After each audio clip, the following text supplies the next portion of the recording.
Olá, tudo bem? Boa noite. O Influenciadores segue contando neste mês belas histórias de profissionais que ajudaram e ajudam a construir o Canal 5. Até porque, em março, a TV Ceará comemora 45 anos. Por isso, hoje você vai conhecer mais sobre o Wilton Bezerra. Daqui a pouco, aqui na TVC.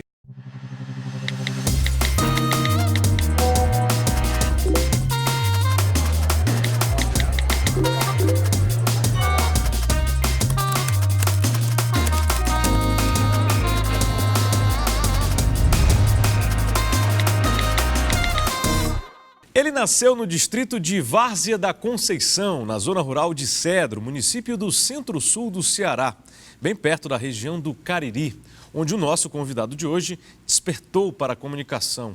No rádio, ele fez de tudo, não à toa, chamou a atenção das emissoras da capital Fortaleza, para onde veio no fim da década de 70 para fazer ainda mais sucesso, não só no rádio, como também na televisão. Hoje, ele é um dos nomes mais respeitados da imprensa esportiva cearense.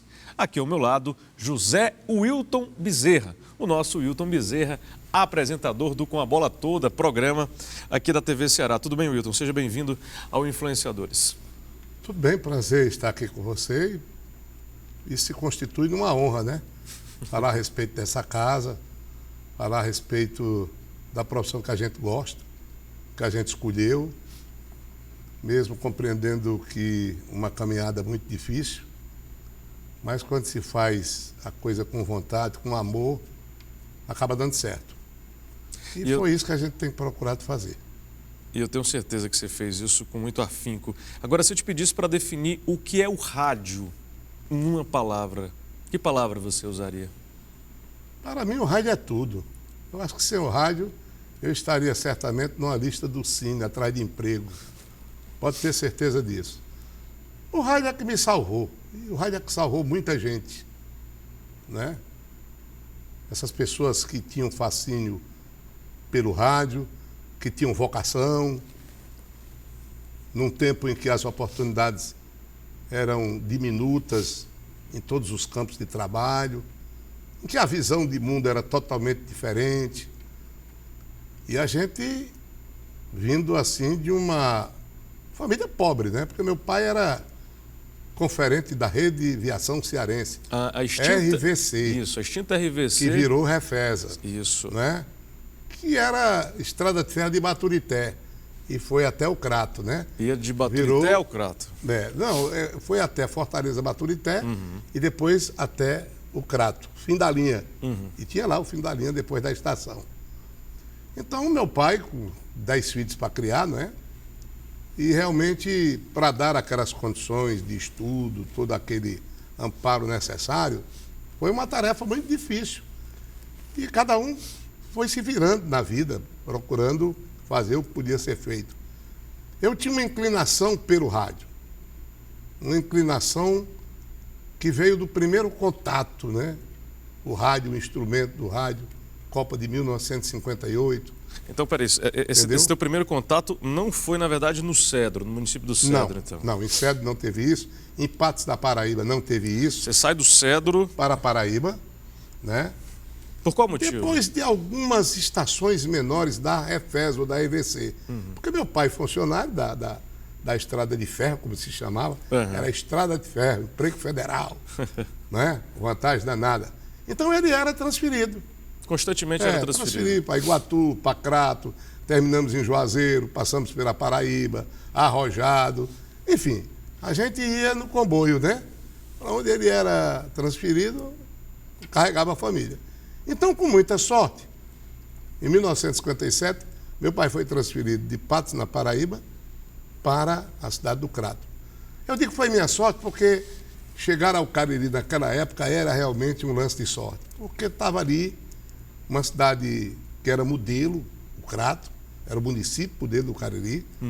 Era a mais importante cidade naquele tempo, era a mais importante cidade em todos os níveis, comerciais, sociais, educacionais. E Juazeiro, você sabe como é que ele foi se formando, né? Juazeiro é o resultado de muitas cidades do Nordeste. Juazeiro É um negócio realmente impressionante.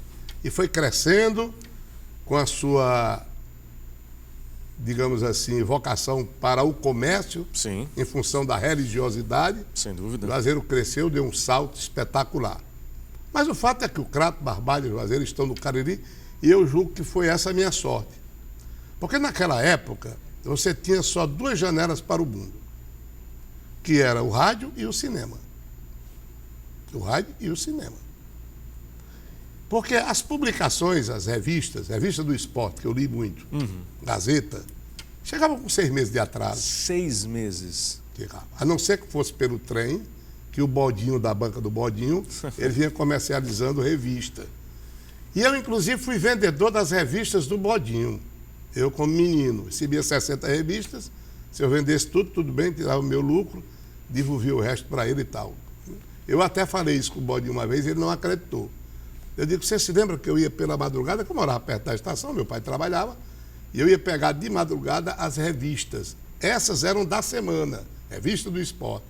Porque nas livrarias mesmo, era um negócio muito difícil. E os jornais, o Globo e Última Hora, Sim. eles chegavam uma vez por semana no avião da Real Aerovias, só dia de segunda-feira. Nossa. Chegavam no Crato, Café Líder, Café Crato, hoje é Café Crato. Aliás, não é mais nada, não existe nem mais lá o prédio na Praça Asqueira, não. Então era uma fila para comprar esse jornal. E esse jornal foi de uma serventia espetacular para esse amigo. Porque ali eu comecei a ler um bocado de gente, João Saldanha, eu comecei a ler o Nelson Rodrigues, Opa. as crônicas dele, Opa. Otelo Caçador, aquela parte animada do jornal Globo, que era um suporte extraordinário. Então esse era digamos assim, o contato com o impresso. Mas era rádio, ouvindo rádio e cinema. E me interessava muito os jornais falados, né? Atualidades Atlântida, antes do Canal 100. Então ali, como eu acompanhava muito rádio de fora, Mauá, Tupi, Marique Veiga, Bandeirantes, Globo, né? Eu era um rato de rádio, como se diz, acompanhando aquilo. Então o cinema nos propiciava 5, 6 minutos de futebol. Eu tinha até um acordo com o porteiro de cinema para assistir tantas vezes aquele jornal passasse, para ver ali Joel, Gerson, Henrique, Dida, Babá, Miguel, Paulinho, Bellini, Écio, Orlando, Coronel, Quarentinha, Garrincha, Didi. Aqueles 5 minutos me serviam. E eu, por ter revista todo o tempo, né? Jornais. Então eu já sabia os jogadores pelo movimento deles dentro de campo, eu já conhecia. As pessoas diziam, rapaz, como é que tu conhece? Eu digo, conheço porque eu vejo na revista toda semana. E quando eles aparecem, eu conheço o jeito de jogar e tal. Então era isso que a gente tinha, cadê? O rádio, o cinema e o jornal. E você chegava exatamente, faltando muito pouco tempo para a realização da Copa do Mundo de 1958. Essa aí explica. Porque naquele tempo, na minha casa não tinha nem rádio. Nem rádio? Não tinha. 1957. Então começou aquela empolgação, Brasil, Copa do Mundo, e a gente ouvia nas bodegas, nas casas dos vizinhos. Ia passando, ouvia? Ia passando, ouvindo, e eu aqui, Pedro Luiz, Edson Leite, esses dois principalmente, né? Comentários de Mauro Pinheiro. E eu fui ouvindo aquilo e aquilo foi me fascinando, sabe? E eu ficava a imaginar Brasil e Áustria. Nossa. Quando o Brasil ganhou 3-0, Mazola fez 2 gols, eu me lembro demais do Mazola. E aquilo foi me fascinando, e aquilo foi tomando conta do Brasil, o Brasil campeão. As revistas, o Cruzeiro, que era a revista sucesso na época. Sem dúvida. E os primeiros santos do meu altar foram jogadores de futebol. Nossa. O meu quarto era todo lá, cheio de Babá, Henrique, Dida, que foi o meu primeiro ídolo do Flamengo. E jogadores da seleção brasileira. Meu irmão Ítalo, que foi um craque de futsal, ele entendia mais das coisas, eu era muito besta, sabe? Ele é que me explicava bem. E eu fui ouvindo aquilo, aquela narrativa, e aquilo me aproximou do rádio. Tanto no futebol como em outras coisas, em outras programações. Então essa foi minha iniciação. Como eu era um aluno relapso, né? Fui sempre, meu pai fazia um esforço danado, mas eu gostava era de vadiar, como se diz, né? Gazear aula, como se diz. Vivia nos campos de futebol.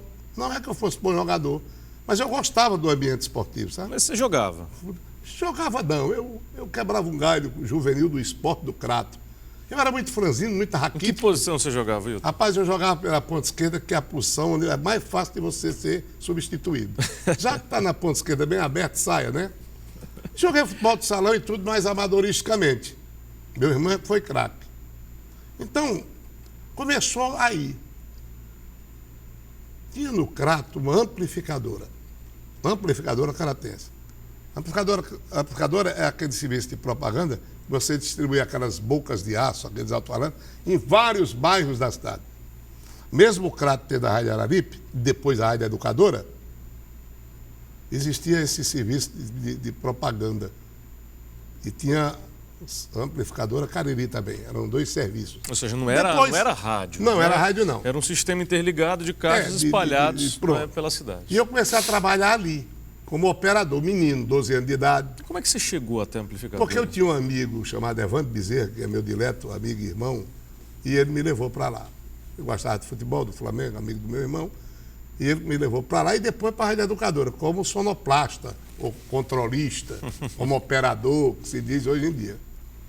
E aí eu fui entrando, fascinado pelo rádio, fui ser operador, fazer algum trabalho de discoteca.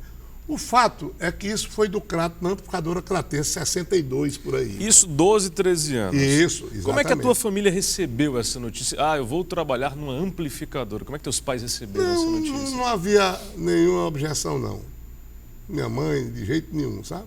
Desde que eu estudasse, mas eu me dedicava, às vezes o turno era diferente, e eu estava lá, menino, nessa amplificadora. Mas já havia alguém da família que trabalhasse nesse ramo? Não, Ninguém. de jeito nenhum. Parece que foi realmente uma tendência só minha. Aí o fato é que eu comecei por ali. E nessa amplificadora cratense, foi onde trabalhou o João Ramos, o Wilson Machado. Um dos grandes nomes da PR9. Essa amplificadora ela foi famosa. A Diocese comprou e depois se desfez. Diocese do Crato. Do Crato. E foi que eu trabalhei. Tanto que quando eu saí de lá, eu passei alguns meses na Educadora e depois fui para a Rádio Araripe, que era a emissora dos Diários Associados. Então foi esse o meu início. E eu, curioso, não gostava de estudar, mas de futebol era comigo mesmo. Fazia súmula, né? Recortava. Tinha até uma coluna, o pênalti, de Otelo Caçador. Ele era caricaturista e era um espetáculo, essa página do povo toda colorida, as caricaturas mais lindas do mundo e tal. E eu copiava aquilo, aqueles diálogos interessantes. Tinha o placar moral dos jogos, né?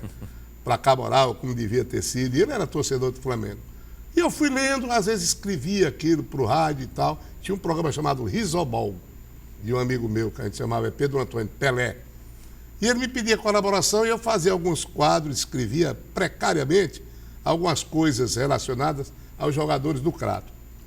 E aí eu fui conhecendo o futebol, o Cariri do Crato, o Esporte do Crato, que era o meu time, o Magarefe, o Crato Atlético. Então os meus primeiros ídolos, eles foram municipais.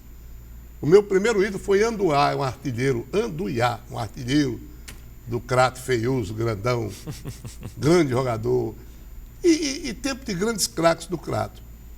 E eu fui me entrosando, participei assim, não diretamente, das equipes esportivas, mas como operador. E depois, o meu pai foi transferido para Iguatu. Passamos um período pequeno lá e voltamos para o Cariri, não mais para o Crato, mas para Juazeiro. E foi na época que se estava inaugurando a Rádio Progresso de Juazeiro, em 67. Sim. E eu entrei como controlista. E lá eu fui controlista, que é operador, fui discotecário, fui programador, organizador de cacheta, disque jockey, como se chamava. Cacheta comercial. Programação de jingles, textos, né?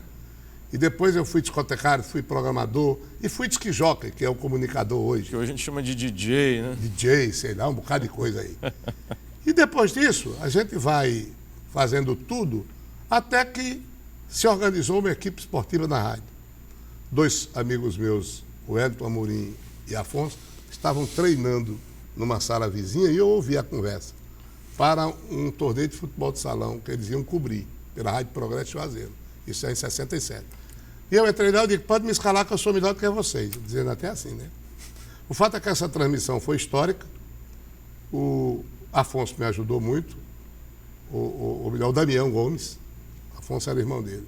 O Dário Maia Coimbra, que tinha jogado, que é um radialista e publicitário muito famoso naquela época, me ajudou e o Ed ficou meio escondido. E eu narrei, cheguei até a narrar jogo. E o meu compadre Geraldo Menezes Barbosa, que é gerente da rádio, então você vai ser o narrador. Eu digo, de jeito nenhum, nunca quis ser. Aí depois começaram as contratações e eu fui ficando, organizamos a equipe, e aquele sonho, né, que a gente tinha de transportar o que eu via da Globo, Mairinque, Tupi, tudo para cá, para o Crato, para o Rádio Cratense. O Crato já tinha grandes nomes da radiofonia, era um Aquino, da radiofonia, né? Era um Aquino, baita narrador, Dalton Medeiros, Roberto Cabral, já tinha um bocado de gente famosa, né? Foguinho em Juazeiro, Boaventura, Luiz Carlos. E eu fiquei ali pelas beiradas e na cidade de Juazeiro eu inaugurei a Rádio Progresso com uma equipe de grandes nomes, grandes profissionais. E ali eu dei um salto, porque eu trabalhei realmente para organizar, para dar uma cara profissional. Foi o serviço que eu prestei ao Rádio Juazeiro. E nessa época você tinha, o quê? Uns 20 anos, mais ou menos? 19 anos. Ou seja, muito novo. Muito novo. Em 68 eu casei, eu estava com 19 anos, minha mulher tinha 18. Você casou com 19 anos? 19. Aí, na Rádio Progresso, aí a gente se desenvolveu, passou a ter equipe.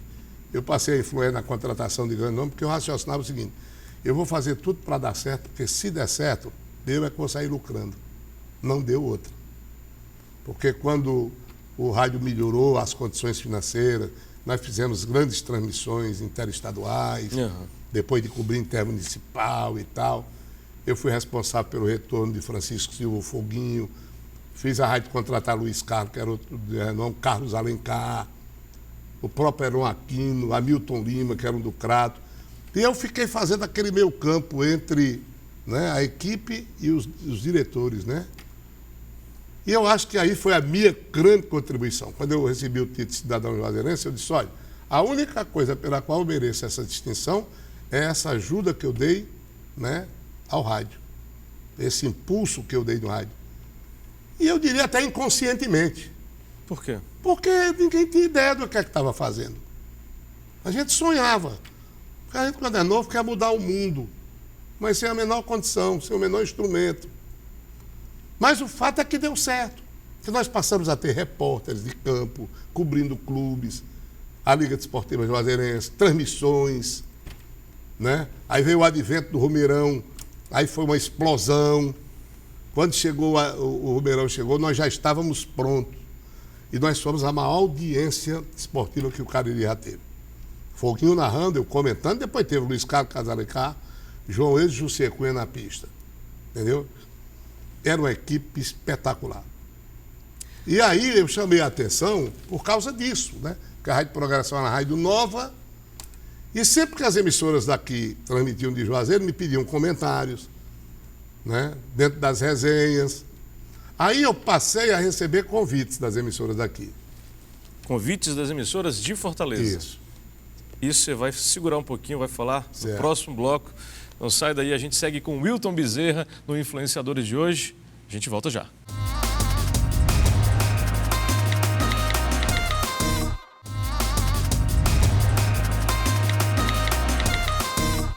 E o Influenciadores está de volta. Hoje estamos recebendo o radialista Wilton Bezerra, um dos grandes nomes da imprensa esportiva cearense e também apresentador do Com a Bola Toda, programa aqui da TVC. A gente falava muito do Crato e falava do Juazeiro, que na verdade foram duas cidades que posso dizer que serviram de escola para você. Wilton. É verdade. É verdade. E lá, eu não queria sair de Juazeiro. Quando eu era procurado por uma proposta, me lembro perfeitamente, Peter Soares naquele tempo ia muito ao Cariri, era narrador da Vedmar, e através dele me sondaram para vir. O Paulino era o dono da audiência. Paulino Rocha. Paulino Rocha. E muito amigo meu, fizemos muitas farras na região, quando ele ia para lá. E aí o convite aparecia, mas eu não demonstrava interesse. Eu dizia, o que é que eu vou fazer lá, rapaz? O Paulino Rocha é o dono da audiência, eu vou ficar só assistindo, né? E outras emissoras também. Até que um dia o Moés Loyola me fez uma proposta para vir. Mas ainda assim eu não aceitei. Eu gostava do Cariri, das minhas farras, da minha maneira de viver naquele pé de serra. Eu gosto daquela região demais. Ali é a minha casa, né? Quando eu volto para o Juazeiro, para visitar minha mãe e irmãos, é como se eu estivesse voltando para casa. Toda a tua família ainda mora lá? Mora lá. Só tem uma irmã aqui. Então, até que um dia, por problemas políticos, Foguinho foi dispensado da emissora que eu trabalho. E sempre as injunções políticas deixavam a gente numa situação de insegurança. Aquela politicalha do interior. E como eu trabalhava com a emissora de um grupo político, e como eu tinha, assim, até por ignorância, muitas vezes, por falta de inteligência mesmo, posições muito radicais, eu não tinha força para estar brigando politicamente com nada, contra ninguém, mas eu tinha minhas preferências. E lá em Juazeiro, e como no interior, né, a coisa era muito radicalizada. Muito né? acirrada. Muito acirrada. Até que eu mesmo é que perdi a paciência. Quando esse Foguinho foi dispensado, eu digo, rapaz, eu é quem não quero mais ficar aqui. E vai para onde? Eu não sei. Eu tenho 12 anos de casa, me dê meu dinheiro aí, eu vou ver o que é que eu faço. Eu vou embora daqui. Isso você já era casado, pai de família? Já casado, e aí eu sentia que naquela coisa apertada, né? Naquela dúvida, perde o emprego, não perde o emprego. Aí eu e Foguinho resolvemos, portanto, vir a Fortaleza e nós procuramos uma emissora aqui para arrendamento. Olha que coragem, né? Você sempre foi um cara corajoso? Não, eu não me acho tão corajoso assim, não. Não me acho um cara de herói de coisa nenhuma, não.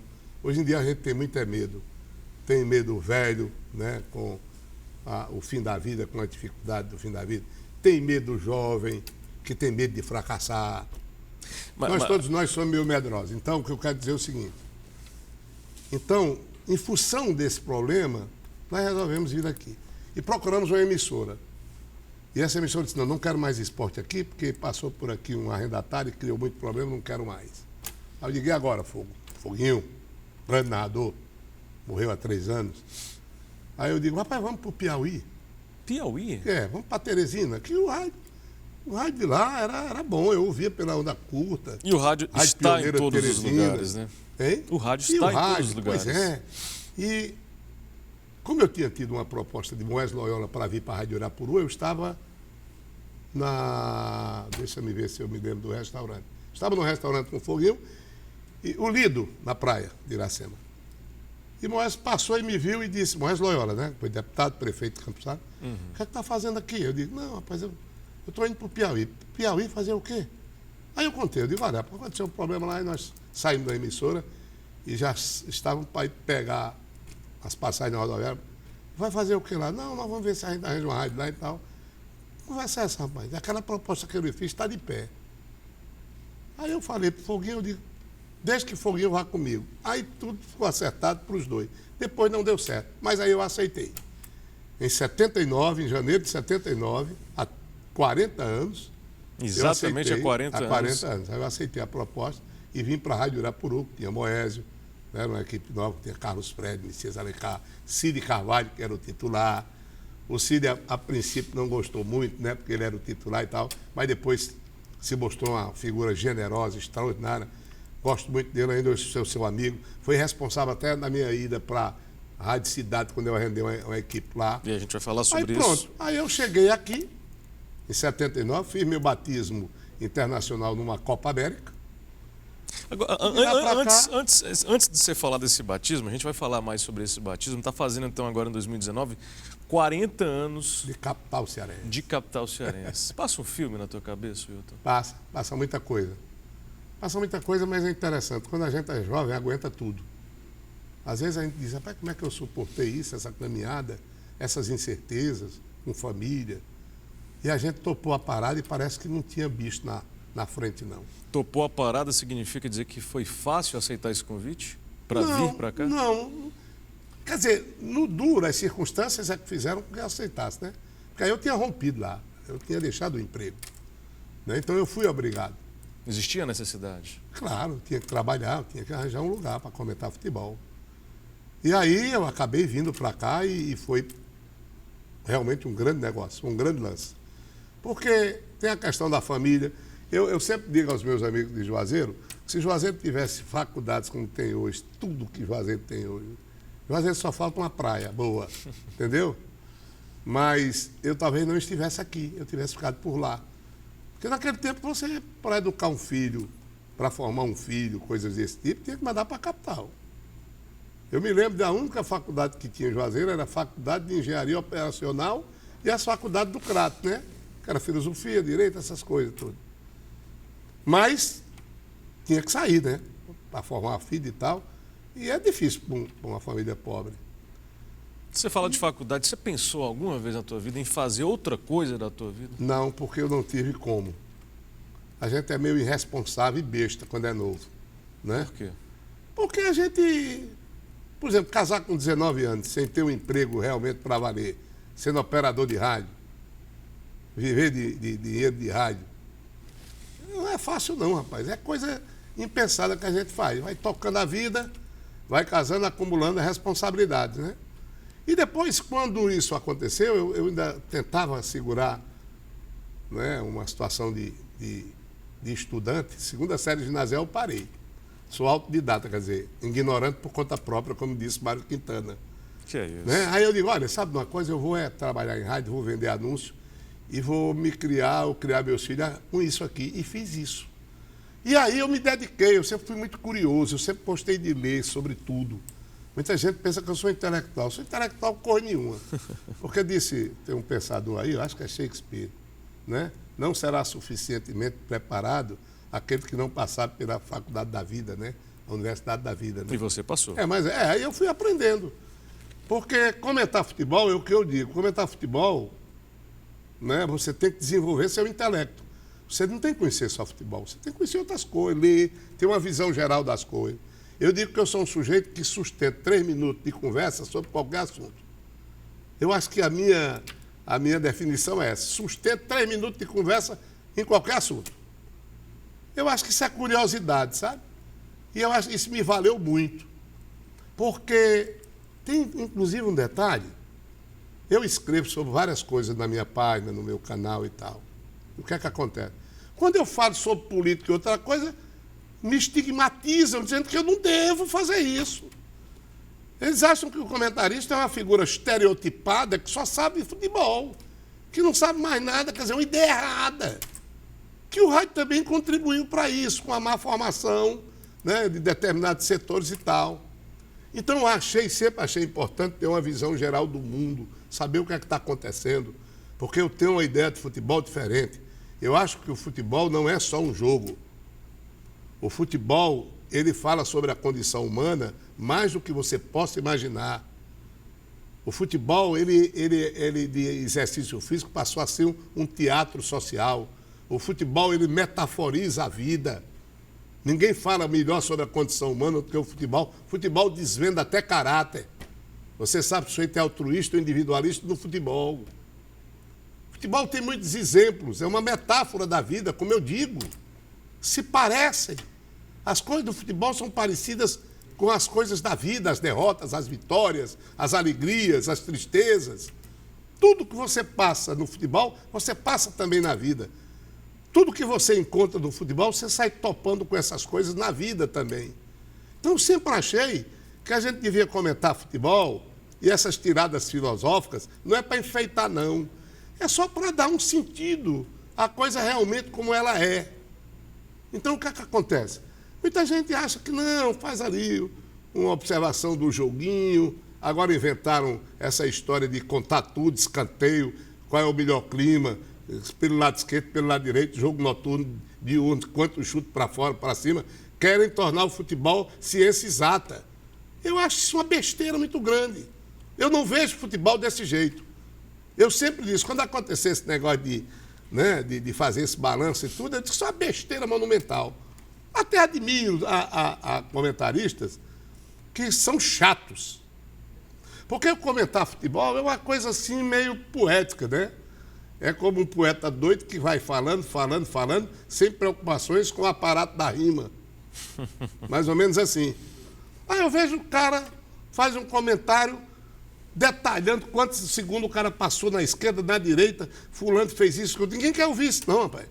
Isso é professoral. Fica quase antipático como se você quisesse ensinar, não é não. Você passa por vários aspectos do jogo. O futebol é multifacetado. Você tem várias coisas para falar. Entendeu? Você falava no jogo aí, Wilton. E como é que foi o teu batismo num determinado jogo no ano de 1979? Que batismo foi esse? O batismo foi Brasil e Argentina em Buenos Aires, estado do River Plate. Esse jogo foi 2-2. Foi ao lado do Foguinho, nós fizemos com a Rádio Iracema de Juazeiro, o Irapuru. Eu era o narrador, eu era o comentarista e ele o narrador. Eu acho que nessa época, só 2 emissoras fizeram esse acontecimento. Nós, da Rádio Irapuru, e a Rádio Verde Mar. Ficamos até junto no Hotel Córdoba, na Calle, Florida. Ainda me lembro isso hoje. Aí depois eu como arrendatário da Rádio Cidade, né, depois da assunção da... Foi o batismo de fogo porque foi tua primeira experiência internacional, digamos assim? Foi. Foi a primeira experiência internacional. Porque antes, lá em Juazeiro do Norte, eu e o Foguinho fizemos uma decisão de Corinthians e Ponte Preta. Aquele jogo nós estávamos lá.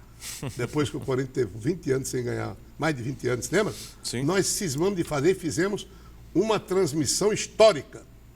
Porque, inclusive, nesse jogo, a imagem da televisão sumiu do Cariri e em frente à Rádio Progresso colocou bocas de alto-falante e acompanharam pela nossa transmissão. Foi uma festa, foi um negócio impressionante. Aliás, a Iracema tinha feito antes um Flamengo e Vasco. Mas essa decisão paulista, ela ficou na história por causa do Corinthians e porque nós fizemos, eu e o Francisco Silva, fizemos essa transmissão. O Foguinho, que é o Francisco Silva, eu tirei do Rádio Pernambucano, quando ele estava na emissora rural, Voz de São Francisco, Petrolina. Depois ele estava na Rádio Cultura da Bahia, com Zé Ataíde, grande equipe. E eu trouxe Foguinho. E Foguinho tinha essas ideias aí. Nós fizemos muitos jogos, fizemos partidas interestaduais, mas esse batismo internacional ficou realmente na memória de todos nós. Então foi isso. E de lá para cá... Esse batismo foi em 79. Yeah. E 3 anos depois vem a Copa da Espanha. Nessa eu não estive. Não esteve? Não. Mas você lembra bem dessa Copa? A Copa? Foi a Copa em que o Brasil perdeu e hoje tem a seleção talvez mais festejada de toda a sua história. Fora de 58 e de 70, que foi a maior, mas a de 82, né, pela bola que o Brasil jogou, pelo compromisso com a arte de jogar futebol, ela ficou na história. É como se a gente tivesse sido campeões do mundo. E não fomos. Nós tivéssemos sido. Hein? E não fomos. Não fomos porque perdemos o Carrasco Rossi, liquidou uma seleção imprevidente. Eu achei ela imprevidente. O empate já satisfazia. E eu acho que a seleção quis ganhar o jogo. O compromisso que o Brasil, ele assumiu um compromisso do requinte do futebol com o mundo. E ele não foi previdente no sentido 2-2, aquela do Falcão, acabou o jogo, brincadeira. Aí, resultado, levamos o 3º gol, saímos da Copa, e a Itália, com aquela vitória, cresceu e jogou uma bola danada. Até parece que houve uma transmissão. Então, essa foi uma Copa que me deu um desgosto muito grande, eu acompanhando. Agora, em 86, eu já estava no México. Aí nós fizemos a Copa do Mundo, eu já estava na Rádio Cidade, Grupo Cidade. Onde você formou tua própria equipe. Exatamente. E em 90, eu estava na Itália também, fiz a minha segunda Copa do Mundo. Foram dois grandes acontecimentos e de realização profissional, né? Porque eu vou lhe contar um caso. Em 1958, Mazzola, que era um lourão, né, descendente de italiano, que era do Palmeiras, e começou jogando de titular, depois Vavá tomou a posição dele. Dizem até que ele foi negociado para o futebol espanhol e tirou a perna, né? O espanhol, não sei se foi o Milan. Sei que o Mazzola, durante a Copa, foi negociado. E aí, quando o Vavá entrou, não deu mais para ninguém. Pois bem, então o Mazzola ficou ali na minha lembrança, né? Quando na Copa de 86 no México, eu me sento lá, porque a gente fazia uma pré-jornada, mas a jornada principal pertencia às emissoras mais poderosas, que investiram mais. E eu me sento ali, ao lado da equipe, né? Barbosa Filho comandando, e senta ao meu lado, além de Eusébio, o grande jogador português, Mazzola. Altafine, José Altafine, Mazzola. Quando eu olhei para ele assim, Passei imaginando como é que é. Em 1958, estava ouvindo esse cara pelo rádio fazer 2 gols. Eu nunca imaginava, não sabia nem onde é que ficava a Suécia, Estocolmo. E hoje eu vejo esse cara na minha frente, né? Essas coisas que a Copa proporciona, né? E o rádio foi uma também. emoção, né? O rádio, claro que Você o é rádio. grato ao rádio. Mas claro, eu estou dizendo a você que o rádio me salvou. Como salvou muita gente. Muita gente boa aí, não fosse o rádio, meu amigo, estaria numa situação difícil. Mas é a vida que é assim. Nós somos artesanais, né? Nós nos formamos da nossa maneira, nós fomos ouvindo, aprendendo, fazendo. Você se aprende fazendo. Essa formação, esse tipo de formação não existe, né? Os grandes comentaristas, os narradores, eles se formaram por conta própria, pai. Se baseando nos grandes nomes, né? Foram inspirações para a gente, né? Valdir Amaral, Sim. Fiore Gilhote, Dalcei Bueno de Camargo, Haroldo Fernandes, esses grandes narradores.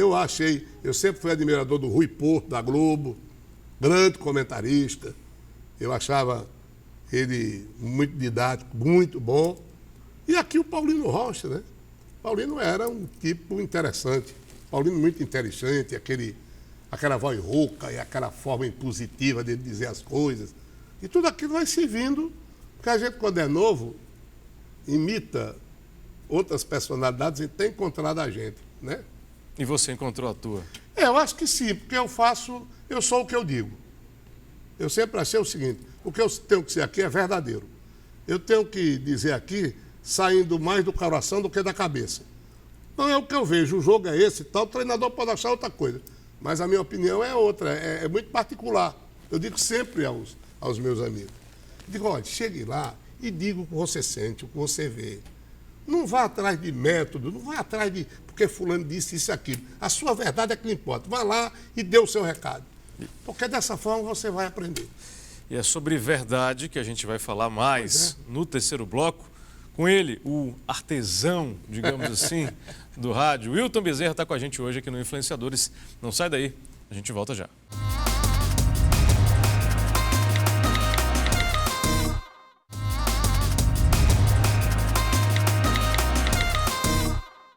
E nós voltamos com o terceiro e último bloco do Influenciadores, que hoje está recebendo o radialista Wilton Bezerra, um dos grandes nomes do casting de apresentadores aqui da TV Ceará.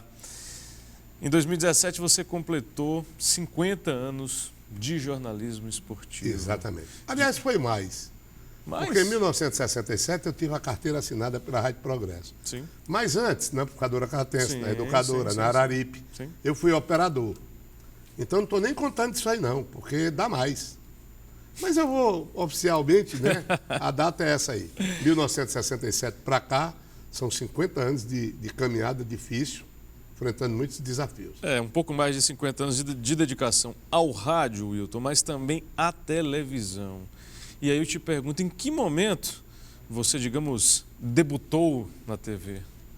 Você sabe de uma coisa? É como se eu não fizesse muita questão de fazer televisão. Por quê? Não sei. Eu acho que é porque a televisão também não me queria, né? Por que não te Não sei, eu acho que por questão de imagem, né? Porque hoje não é tudo quadradinho, tem que ser bonitinho, não pode ser gordo nem velho. Hoje tem isso. Você sabe disso. Ninguém está falando aqui de coisa diferente. Você é hoje é talvez mais por faixa etária que você se emprega. Mas naquela época, como é que era? Eu estou aqui aproveitando para dar uma pancadinha, mas...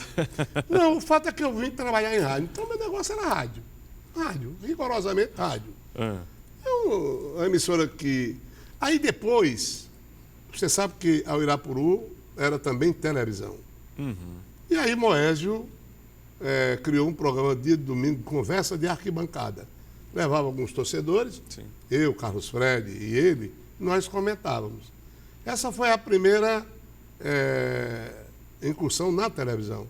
Mas era um programa somente aos sábados. Aos domingos, não? Aos domingos, aos domingos. Bom, eu fui lá e tal. E nessa época eu fiquei fazendo também comentário no Jornal Bandeirantes da época. Era o Jornal Bandeirantes. Me lembro perfeitamente. Roberto Lozan foi até noticiarista, o Lói Filho. Opa! Eles eram apresentadores do jornal. E eu fazia um comentário mal arrumado. Você lembra do teu primeiro dia na televisão, no primeiro dia que Não. você olhou para uma câmera de TV? Não, interessante, que eu não estranhei. Não? Eu ficava, de certa forma, meio preocupado com esse negócio de postura. Porque eu sempre achei que era chegar, botar a cara e falar. Eu sempre fui assim, sabe? Minimizava os problemas que devia ter. Aí tinha aquelas orientações e tal, botar pó na cara eu não queria, não gostava. Eu tinha uma certa resistência. E depois, aí, em 1983, eu passei a integrar o time da TV Educativa. Como é que você chega até a TV Educativa, que hoje é a nossa TV Ceará, Pois é. né, que acabou de completar aí no dia 7 de março 45 anos. Como é que você chega até a TVE? Eu vou confessar uma coisa, eu sempre fui contratado. Eu nunca fui dispensado de emprego. Para onde eu fui contratado, eu fui chamado, eu fui convidado. Mas no caso da televisão, antes dessa experiência lá na TV Uirapuru, Sim. em 1983 eu tinha um amigo, tenho um amigo aqui, político, e era a época do deputado federal Mauro Sampaio, muito influente. E naquela distribuição, né, de cargos e tudo mais, né, sobrou uma para esse seu amigo. Aliás, não foi nem para esse seu amigo, foi para um cara que tinha uma moveraria que não sabia nada de televisão. Como o cara pegou lá, disse, não, isso aqui eu não quero não. Trabalhar em televisão, não sei nem o que diabo é isso. Aí resolveram então me chamar e dizer, olha, tem um negócio para você na TVC. Na TVC não, na TV Educativa. Aí vim para cá, tinha um programa na Boca do Túnel, que o Belmino comandou, Ney Boto comandou, Celso Martelli, só que eu não sou da época de Celso nem do Deir, sou da época do Belmino. Aí eu fiquei aqui Belmino, fazendo esse programa durante esse tempo todo, os jornais da televisão, né, noticiosos, eu gravava, tinha minhas participações, e aí fui tocando a vida. Até que nos mudamos, inclusive, num período, o programa saiu daqui, na Boca do Túnel, para uma outra emissora de televisão. E aí eu entrei meio assim, sabe, sem programar muito as coisas. Quando eu fui contratado pelo Sistema Verdes Mares, eu já fazia televisão na TV Cidade. Eu já tinha um comentário esportivo no programa que a princípio começou às 11h30, Ricardo Mota, Rogério Norões apresentando, depois o Patrolino, e era às 14 horas, ou meio-dia, negócio assim. Aí lá eu tinha um horário diário, né? Quando eu fui contratado pelo Sistema Verdes Mares, aí eu fui contratado para a TV Diário e para a Rádio Verdes Mares, certo? Eu entrei meio assim, né? Sem imaginar que chegaria também a televisão. Você não imaginava fazer televisão? Não, televisão eu gostava de ver, achava bacana e tudo, mas eu não imaginava não. Meu negócio era rádio, mesmo porque eu achava que o rádio era melhor, mais aberto, você chegava lá, não tem negócio de aquele preparativo, você chegou, sentou na mesa, pegou o microfone e é bem mais manda prático, ver. né, Muito prático, né? A televisão é interessante. Uma senhora de 85 anos, ela foi entrevistada por um jornalista, do jornal O Povo. Eu achei isso legal, porque, inclusive, esse jornalista foi legal, porque geralmente a gente não fala dos concorrentes, né? Uhum. Aí essa mulher foi entrevistada, 85 anos, ela com um rádio desse tamanho, usando o rádio. Aí disse, olha, eu sou ouvinte de Wilton Bezerra. Aí o rapaz perguntou, mas me diga uma coisa, a senhora está com esse rádio, só acompanha futebol pelo rádio? Sim. Por quê? Ele disse, porque eu acho a televisão muito disciplinada. O rádio eu acho mais aberto, acho melhor, me dá mais emoção. Eu acho que essa mulher falou tudo. Né? Tem o ajeitado, como disse o Matuto, né? A televisão tem o ajeitado. E no rádio não, no rádio você chega, porque eu acho até um mérito muito maior. Você ficar dentro de um estúdio, sem ter imagens a favor, para fazer um programa alegre, como se estivesse numa fazenda, como se estivesse num estádio, como se estivesse num auditório. Olha, eu vou te contar, é muita coisa, feito sozinho, sem o benefício da imagem. Vê que televisão não tem nem minuto de silêncio, ou melhor, rádio não tem nem minuto de silêncio, né? Eu acho o mérito maior desses animadores criativos, o locutor que lhe coloca dentro do jogo, o comentarista que lhe explica, né, para você ter o entendimento. Hoje tem, né, auxílio de imagem, mas antigamente não tinha. É você que segura a onda. Você entra dentro do estúdio e faz um show. Eu acho isso sensacional, quer dizer, O rádio tem essa capacidade, sempre teve, né?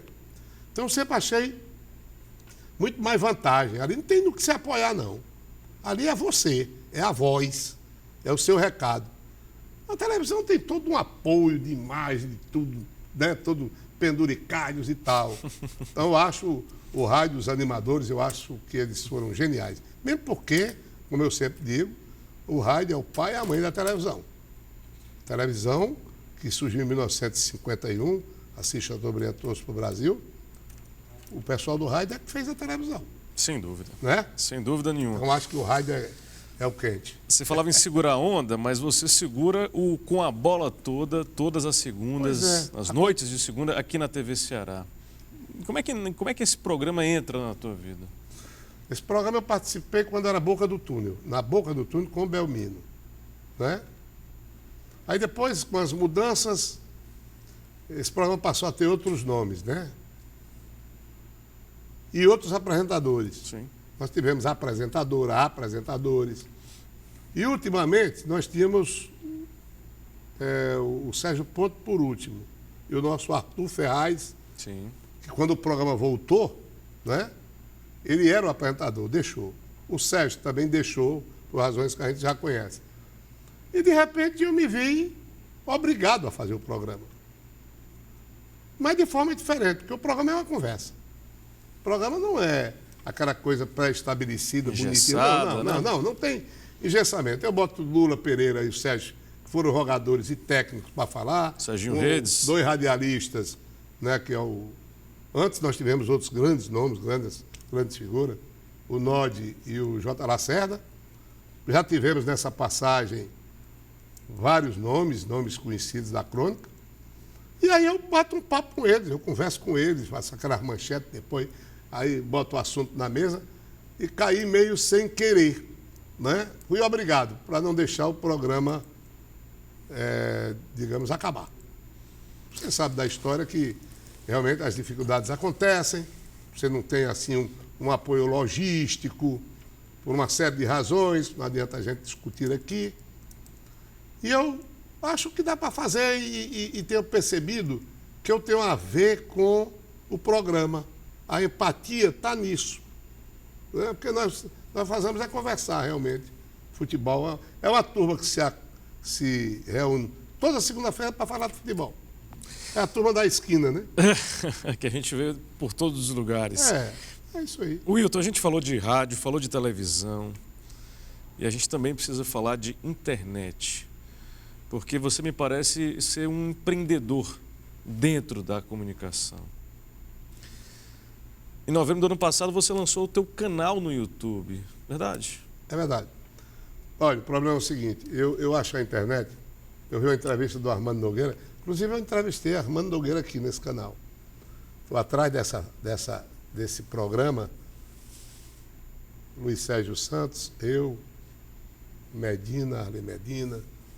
Tinha uma mesa boa aqui, nós fizemos essa entrevista com o Armando. Armando disse que quando a televisão surgiu em 50, era um equipamento que você não sabia o que fazer com ele. Era uma novidade, você não sabia o que fazer com ele. Como é que eu vou ganhar dinheiro com ele? Como é que vai ser isso aqui? Você sabe quando o Assis Chateaubriand inaugurou a televisão, não tinha nem aparelho para o povo assistir. Ele importou um bocado de aparelho de televisão, Sim. Comprou e distribuiu. Vejam que precariedade. E só com o tempo, com muito tempo, é que a televisão passou a ser rentável, passou a ser esse monstro que é hoje. Monstro no bom sentido. Né? Eu vejo a internet também nesse processo. Eu acho que ninguém está sabendo ainda lidar com a internet. Usá-la em todos os seus parâmetros, até comercialmente falando. Mas você já está usando. Não, eu inclusive, a princípio, nem celular eu queria, eu rejeitava. Entendeu? O aparelho era aquele simplesinho, ainda hoje eu entendo muito pouco, sabe? Eu não tenho mais paciência, mesmo porque eu não quero mais aprender nada, não. Você não quer mais aprender nada? Não, quero mais aprender nada, não. Para quê? É muito complicado. Mas eu tenho um filho jornalista, o Wilton Júnior e Marcel Bezerra. E eles ficavam insistindo comigo, pai, bota uma página, faça uma página. Eu digo, isso não tem futuro e tal, aquelas coisas. Eu não tenho tempo, eu tenho preguiça e tal. Finalmente coloquei uma página na internet, né? Escrevo comentários e outras coisas, né? Falo sobre política, sobre causa e tal. E até que é bem aceita. Depois é a história do canal, né? No YouTube. Numa primeira tentativa eu fiz, não gostei muito, desisti. E agora eu comecei a fazer de novo. Os primeiros comentários, eles tiveram 25, 50 mil, mais de 100 mil visualizações. Aí eu achei que era uma forma de ampliar, sabe, a minha comunicação com o povo, né? Mesmo porque as coisas estão mudando demais. E continuo fazendo esse canal, estou satisfeito. Fiz até um comentário do jogo. Ceará e Fortaleza já vai para mais de 17 mil, né, visualizações. Isso a gente mantém contato, conversa com os esportistas, com os ouvintes, com os torcedores. E eu estou tendo paciência, porque o canal é o seguinte, para o comentarista é melhor, porque ele chega e fala. Rapaz, você vai escrever. Às vezes dá preguiça, não, entendeu? Mas eu até que estou disposto. Arranjo fotos antigas e tal. Mas o canal, a gente tem já o hábito de fazer as coisas. Senta, qual é o assunto? Aí manda ver. Aí é com você mesmo. Aí eu acho que está legal, tem dado uma boa resposta. Eu espero que no futuro possa servir até para ajudar, para conseguir pagar, digamos assim, o quê, meu Deus do céu? Não é nem a cervejinha, porque a cervejinha eu não tomo tanto, né? Mas a mistura, né? Porque no interior a carne não é a mistura, né? Você toma arranjo o dinheiro da mistura que feijão com arroz tem. A mistura é a carne, a sardinha, é a carne lata, essas coisas assim. Eu não sei no que vai dar. Eu estou fazendo, porque afinal de contas é meu ramo, é o que eu faço na vida. O povo é que diz, quem chancela o comentarista é o povo. Quem chancela é o povo. Se o povo chancelar, está tudo bem. Se não tiver, você está morto. Não é verdade? É verdade. Então, e o valor do profissional está em cima de uma coisa chamada credibilidade. Eu sempre disse que eu prefiro ser respeitado, né? Conceituado comentarista, porque o conceito dá respeito, o Ibope dá fama. Eu prefiro o conceito. É verdade. O conceito dá respeito, eu acho isso importante. E é por isso que você ficou conhecido como o comentarista que joga com a verdade. E a gente, na maioria das vezes, te vê comentando de uma maneira bem séria, com muita, né, seriedade. O Wilton fora das câmeras é diferente do Wilton que está no ar? Eu sou um moleque, né? Eu gosto de brincar. Hoje eu estou achando as pessoas muito sisudas hoje, entendeu? As gerações são diferentes mesmo, sabe? Sim. Mas eu sou um brincalhão, mas sou muito irresponsável. Gosto de uma série de pequenos prazeres, né? Fumei muito, deixei, bebi muito, bebo menos. Eu acho que a vida é para ser gasta, entendeu? Eu acho que a gente tem que usufruir disso aqui. E eu me considero um cara alegre e divertido, sabe? Muita gente me acha carrancudo, nem fala comigo, pensa que eu sou o sujeito mais grosso do mundo. Não sou, não é verdade. Tem até uma história que quando você saía de uma emissora de televisão, já no meio da rua, um torcedor mandou um recado para você gritando: Wilton, sou cruzeiro. O que você respondeu? Você lembra disso? Me lembro. O que você falou? Eu disse, rapaz, eu sou mais um real que está valorizado. Entendeu? Então eu me considero uma pessoa assim, afável, gosto das pessoas, eu gosto do ser humano, embora decepcionado com ele, né? Mas eu gosto do ser humano, da relação, da conversa, conversar e trocar experiência. E eu acho que a amizade é tudo. Sem amizade, nada feito. Nada feito. A amizade, a vida é o encontro com o outro, apesar de tantos desencontros por aí, né? Como diz o poeta Vinícius. Então eu sou desse jeito. E gosto da boa conversa. É verdade. E a gente está gostando dessa conversa. Pena que ela está chegando ao fim. Mas antes da gente encerrar essa entrevista de hoje, eu tenho uma última pergunta para te fazer ainda. Passa. Quem influencia o Wilton Bezerra? Olha, na verdade eu tive algumas influências. Rui Porto foi um cara que me influenciou, a maneira dele comentar, de fazer a coisa, sabe? Em termos de comentário. Eu tive outros comentaristas que também me chamaram a atenção. Eu achava o Zé Santana muito bom, sabe? O Zé era autodidata também. O Zé era desenrolado, ele explicava bem o jogo. O Paulino, pela maneira como ele chamava a atenção, ele era aquele cara incendiário. Ele podia até falar de uma coisa não tão essencial, mas ele dava aquele molho, né? Ele era impositivo, aquela garganta dele, sabe? Porque, como diz Bárbara Heliodora, aquela especialista em Shakespeare, ela dizia que no teatro o ator tem que falar alto para ser entendido, para ser escutado. Eu acho que o Paulino falava alto para ser compreendido e tal. Então, achei o estilo dele também muito bom, eram pessoas inspiradoras dentro do comentário esportivo. Fora outros que eu gostei um pouco menos. E eu te agradeço pela entrevista de hoje. Eu te agradeço. Eu é que fico satisfeito porque, afinal de contas, nosso papel é esse mesmo, falar, né? Senão as pedras acabam falando por a gente e aí? E a gente falou muito no programa de hoje. Muito obrigado. Foi bom. Wilton Bezerra, radialista, homem do Cariri, apresentador também do Com a Bola Toda, sempre nas noites de segunda-feira aqui na TVC. A você que nos acompanhou nesta noite, nosso muito obrigado e, claro, não deixe de nos seguir nas redes sociais, no Instagram, no Facebook. Siga acompanhando a TV Ceará, que está comemorando, está celebrando 45 anos. Muito obrigado e até a próxima semana com mais influenciadores aqui na TV Ceará.